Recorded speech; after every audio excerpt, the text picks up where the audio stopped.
شخصيات حموية كردية. علام في سطور. الشيخ شامل المراد ارتبط اسمه بنوع من السكاكر. هو شامل ابن الشيخ محمد علي المراد من مواليد حماة عام 1892. تتلمذ على أيدي العلماء والفقهاء. كان يلبي حاجة كل من يقصده. كان مضيافا، ومن النادر أن يجلس على مائدة الطعام في منزله دون أن يكون معه ضيف أو أكثر. ارتبط اسمه بنوع من السكاكر الموجود صورتها بجانب صورته في هذه المقالة، حيث كان رحمه الله يخرج صباحا وبجيبه كمية كبيرة من السكاكر يقوم بتقديمها للآخرين.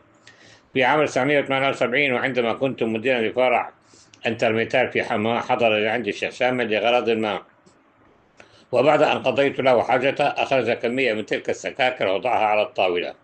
كان من النشطاء في جمع التبرعات وتوزيعها على الفقراء.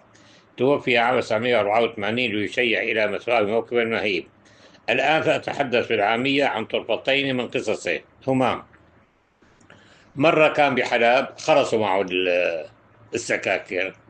راح على دكانة، على محل من المحلات، قال له بدي، صار يوصف له الشراب هيك أصغر من الحمص كذا، عليه بنقط. هذاك ما يعرف، يرد هذاك يورجيه أنواع، يقول له مو من هاد، مو من هاد، ولا من هاد. يرد يشرحه كذا. قام ورجاه هذا، قال له إيه هذا؟ قال له إيه، إلي شراب شامل هذا. فتصوروا بحلب، قال له يا ريت شيخ شامل، قال له إيه. أهم ما في عد طبعا ياخذ حقه منه، وأعطاه هدية منه حوالي شي 5 كيلو. اي نعم. هي قصة. القصة الثانية، الله يرحمه الشيخ شامل، كان يغسل أموات. الميت اللي كان ختياره له طقم اسنان، كان ياخذ طقم اسنانه، يعرف هي. فكان عنده تقريبا سطل مليان بعبى طقومة اسنان تبع الأموات. فمرة داعي واحد لعنده، مثل ما كتبت ما قلت انه كان مضياف. شاف واحد اخذ بده يغذي عنده، هذاك قال له يا حي شيخي والله كذا.